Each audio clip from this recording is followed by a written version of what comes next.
정의당 배진교 의원이 정의당 신임 원내대표로 선출됐습니다. 배진교 원내대표는 윤석열 정부의 불의를 바로잡고 정의당 총선 승리를 위해 헌신할 것이다 라고 강조했는데요. 당 내부에서는 장혜영 의원의 출마 철회를 둘러싼 갈등 조짐 나타나고 있습니다. 정의당이 당 내외적 위기를 잘 헤쳐나갈 수 있을지 배진교 원내대표에게 정의당의 향후 노선 등 자세한 이야기 들어보겠습니다. 전화로 연결돼 있습니다. 배진교 원내대표님 안녕하세요. 네, 안녕하세요. 정의당 원내대표 배진교입니다. 자, 먼저 원내대표 되신 거 축하드리고요. 먼저 간단한 소감을 좀 말씀해 주신다면요. 네, 감사합니다.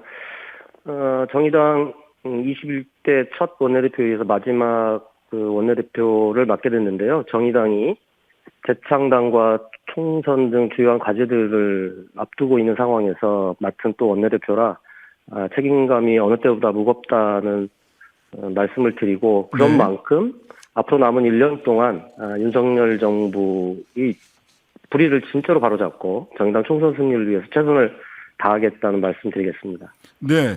자, 대통령이 임기를 시작하는 시점이 특히 대표님이 참 임기를 시작하는 시점이 윤석열 대통령 취임 1주년과 맞물리는데요. 네, 지난 네. 1년에 대한 윤정부 1년에 대한 평가 그리고 이에 대한 정의당의 과제 어떻게 보십니까?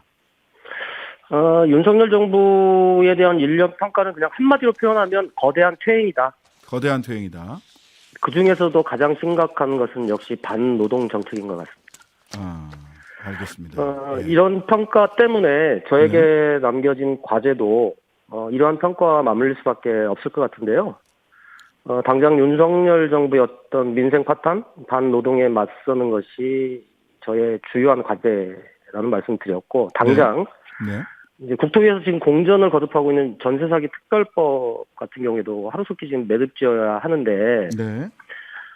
정의당이 3당의 여야 원내교섭단체 2당에게 정책위 의장 회동을 제안해서 협의의 물꼬를 텄는데 네. 아직도 보증금 반환 채권 문제에서 지금 꽉 막혀 있는 상황이라서 네. 지금 벼락 끝에 있는 우리 피해자들의 고통을 생각한다면 이 상황이 더 길어져서는 안 된다고 판단하고 있습니다. 그래서 오늘 국회의장 때 취임 인사를 가서도 25일 날 전세사기 특별법을 처리하기로 했다고 하는데 네. 그렇게까지 길게 늦출 일이 없다. 여야 3당 원내대표가 만나서 그러면 심도 있게 논의해서 25일 본회의 이전에라도 처리하자라고 하는 얘기를 드렸습니다. 그리고 무엇보다도 윤석열 정부의 반노동에 맞서는 것이 정의당의 가장 큰 또 과제인데요.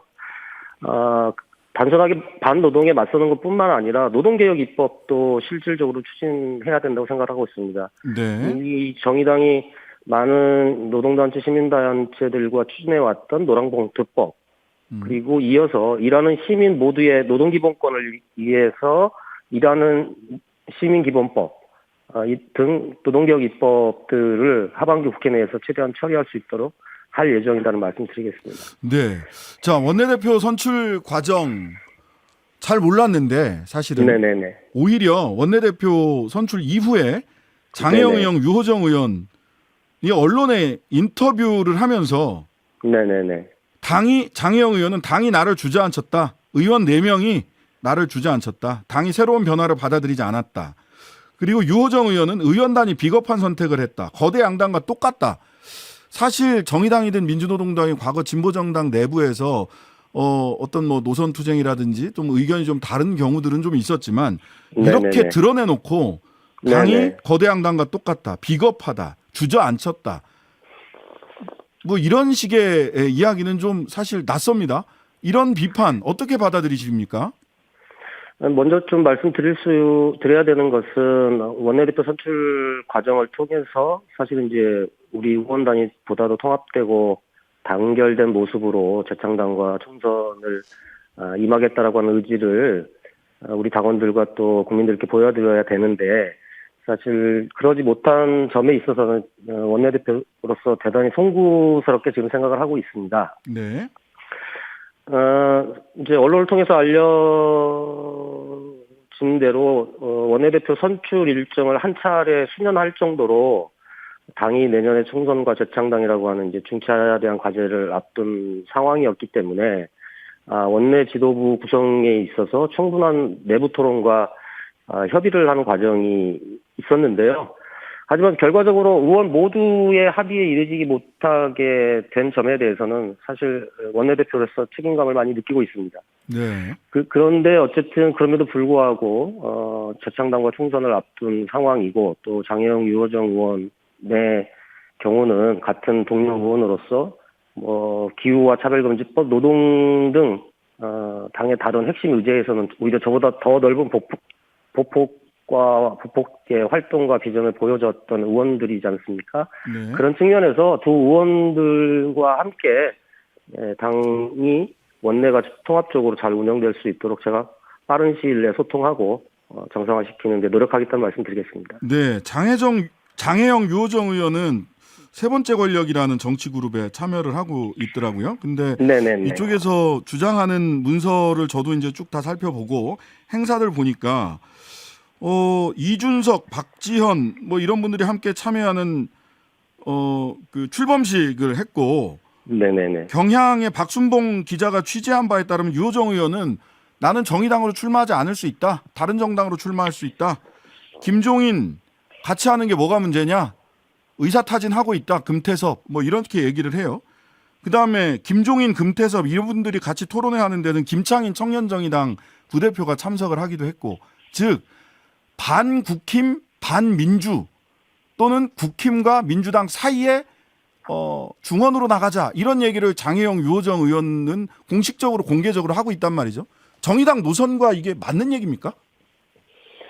지금 이제 재창당 논의가 지금 진행 중에 있고 그런 과정에서 아마 세 번째 권력이라고 하는 의견 그룹을 두 분 의원님과 다른 당원분들이 함께 이제 만드신 것 같아요. 그래서 이런 상황에서 두 분이 이런 의견 그룹에 참여하는 것에 대해서는 저는 뭐 책임 있는 정치인으로서 당연히 할 수 있는 것이다 이렇게 생각을 하고 있는 거고요. 다만 지금 그 언론에 나와 있는 부분과 관련해서는 약간 장혜영 유호정 의원님 제가 들은 얘기로는 약간 결이 달라서 네. 좀 정돈된 얘기들을 앞으로 함께 해야 할 상황인 것 같습니다. 네. 그래서 재창당의 방향을 지금 어떻게 잡고 있는 겁니까? 아직 좀 정리가 안 돼 있는 건가요? 지금 재창당 논의와 관련해서 이번 달과 다음 달 이제 전국위원회를 통해서 구체적인 이제 토론을 하고 또 일부 결정을 하게 될 텐데요.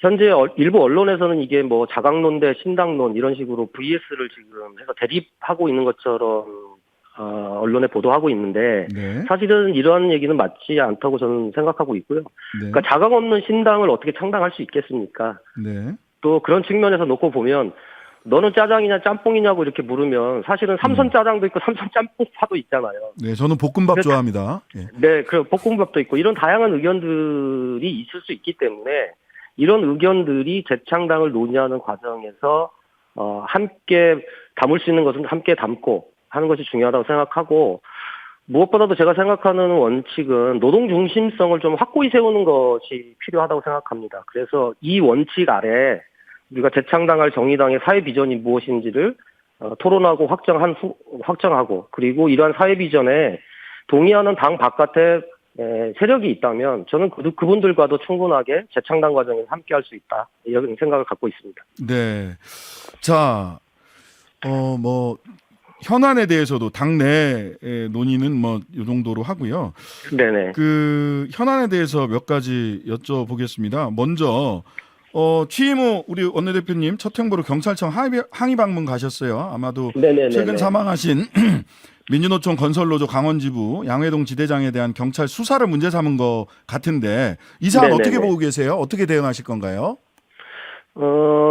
제가 이제 양회동 지대장님 장례식장에서 가족분들과 그다음에 노조과 저희 당과 그리고 많은 이제 시민사회계의 현재 상황에 대한 경찰 수사가 문제가 있었다라고 하는 것을 얘기를 했고 그 내용을 좀 정리한 내용이 있습니다. 일체적으로는 강압 수사가 있었고 실제적으로 이것이 기획 수사였다.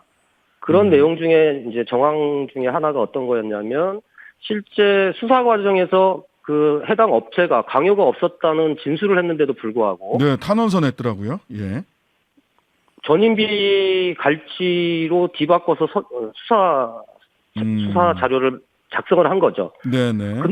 그런 상황에서 이 해당 업체는 또 양해동 지대장이 그런 사실이 없다라고 하는 것에 대한 또 탄원서를 써준 거죠. 이것은 명백한 조작 수사라고 판단할 수밖에 없고, 특히 양해동 지대장의 경우에는 그 콘크리트 철근 작업을 하는 팀장님이셨는데, 네. 이 철근 콘크리트 사업자 연합회하고 단체 협약을 맺었고, 그 네. 단체 협약 내용 중에는 노조 활동 시간이 타임오프 시간을 월 48시간을 준다라고 되어 있습니다. 그래서 그 네. 시간에 충분하게 협의된 내용대로 활동을 했음에도 불구하고 마치 타임오프를 또 갈취한 것처럼 이런 식으로 매도해서 수사를 했다는 거죠.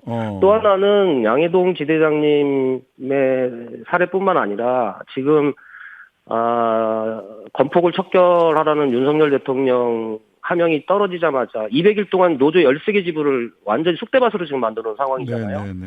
그런 과정에서 조합원들에게 소환장을 날리는데 구체적인 알겠습니다. 내용 없이 네. 노조 관련된 것을 포괄적으로 할 수 있다라고 하는 과정 또는 알겠습니다. 예. 해당 업체는 이런 식으로 진술하라고 하는 것들을 문건을 내려보낸 사실들이 확인이 된 거예요. 알겠습니다. 노동을 중심에 두고 자강해야 재창당도 할 수 있다라고 하는 정의당 배진교 원내대표님의 말씀이었습니다.